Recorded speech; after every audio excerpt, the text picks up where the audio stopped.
ओम शांति। आज हम 3 अप्रैल 81 की अव्यक्तवाणी सुनते हैं।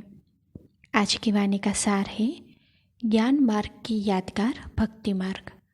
आज मधुबन के तट पर कौन सा मेला है? आज अनेक नदियों और सागर का मेला है।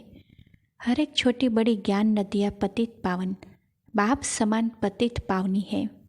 बाप अपनी सेवा के साथियों को देख रहे हैं। देश से विदेश तक भी पतित पावनी नदियाँ पहुँच गई है। देश विदेश की आत्माएं पावन बन कितने महिमा के गीत गाती है। यह मन के गीत फिर द्वापर में मुख के गीत बन जाते हैं। अभी बाप श्रेष्ठ आत्माओं के श्रेष्ठ कार्य, श्रेष्ठ जीवन की कीर्ति गाते हैं। फिर भक्ति मार्ग में कीर्तन हो जाएगा। अभी अतीन्द्रिय सुख की प्राप्ति कारण खुशी में आत्माओं का मन नाचता है और भक्ति में फिर पाँव से नाचेंगे। अभी श्रेष्ठ आत्माओं के गुणों की माला सिमरण करते हैं व वर्णन करते हैं। फिर भक्ति मार्ग में मणकों की माला सिमरण करेंगे। अभी आप सब स्वयं बाप को भोग लगाते हो। भक्ति में इसका रिटर्न आप सबको भोग लगाएंगे। जैसे अभी आप सब सिवाय बाप को स्वीकार कराने कोई भी वस्तु स्वीकार नहीं करते, पहले बाप यह स्नेह सदा दिल में रहता है। ऐसे ही भक्ति में सिवाय आप देव आत्माओं को स्वीकार कराने के खुद स्वीकार नहीं करते हैं। पहले देवता पीछे हम।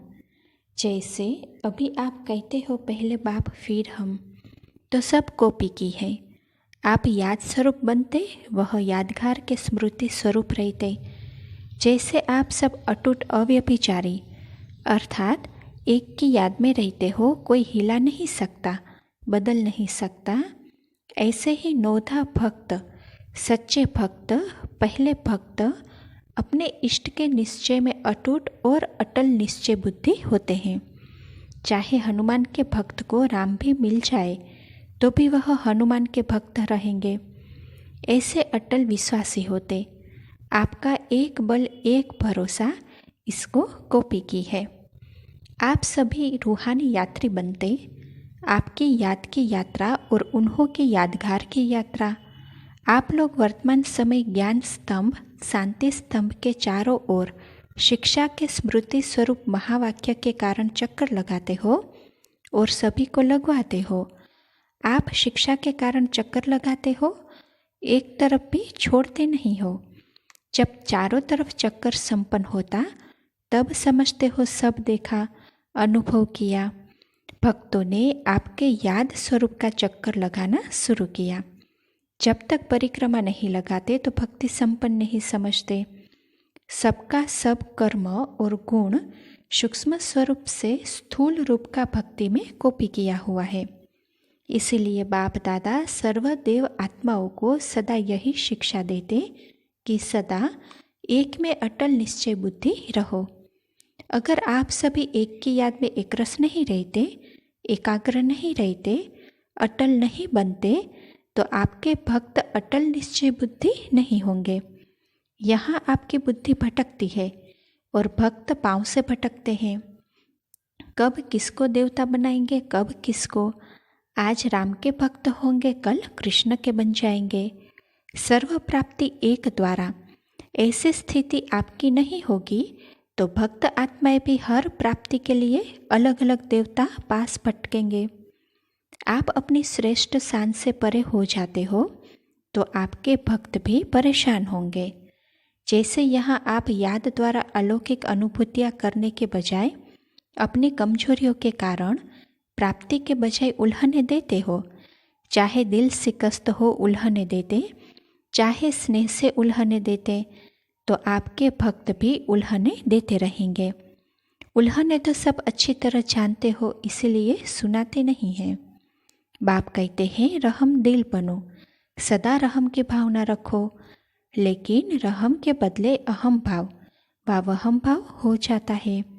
तो भक्तों में भी ऐसा होता है। वहम भाव अर्थात यह करे ऐसा होगा, नहीं होगा, ऐसे तो नहीं होगा, इसी में रहम भूल जाता है। स्वयं के प्रति भी रहम दिल और सर्व के प्रति भी रहम दिल। स्वयं के प्रति भी वहम होता है और औरों के प्रति भी वहम होता है। अगर वहम की बीमारी बढ़ जाए तो कैंसर के समान रोग हो जाता। फर्स्ट स्टेज वाला फिर भी बच सकता है, लेकिन लास्ट स्टेज वाले का बचना मुश्किल है। न जिंदा रह सकता न मर सकता। तो यहाँ भी न पूरा अज्ञानी बन सकता न ज्ञानी बन सकता। उन्हों की निशानी होगी एक ही स्लोगन रटते रहेंगे। वह कहेंगे मैं हूँ ही ऐसा, वह दूसरे के प्रति कहेंगे यह है ही ऐसा। कितना भी बदलने की कोशिश करेंगे कहेंगे यह है ही ऐसा।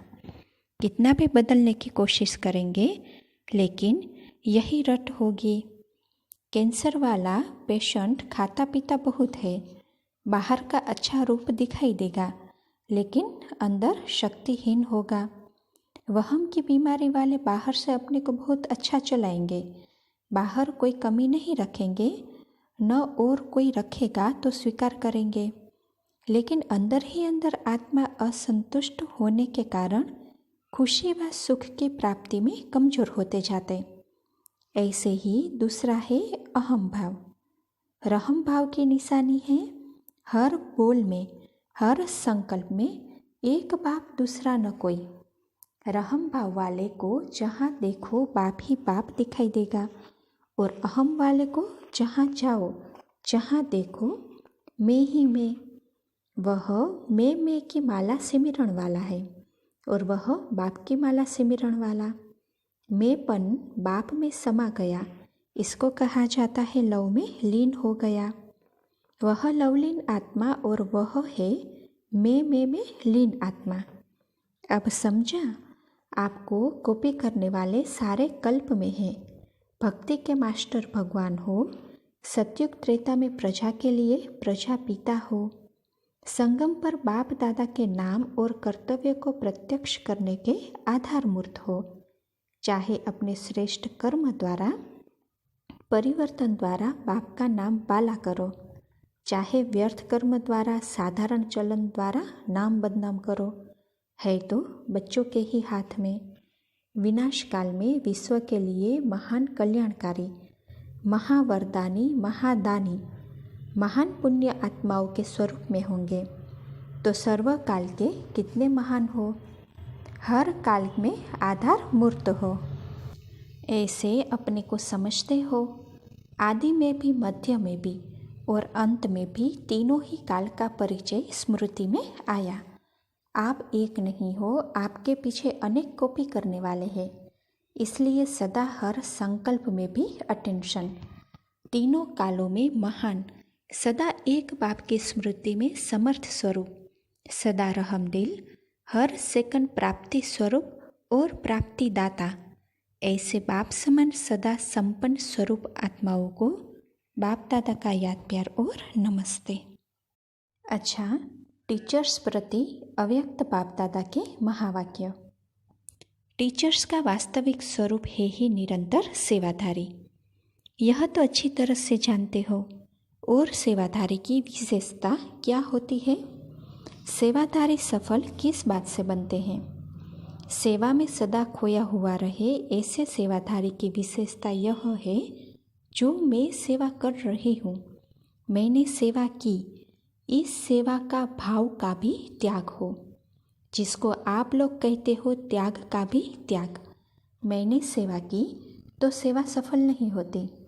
मैंने नहीं की लेकिन मैं करनहार हूँ, करावनहार बाप है तो बाप की महिमा आएगी। जहाँ मैं सेवाधारी हूँ, मैंने किया, मैं करूँगी, तो यह मैंपन सेवाधारी के हिसाब से भी मैंपन जो आता है वह सेवा की सफलता नहीं होने देता।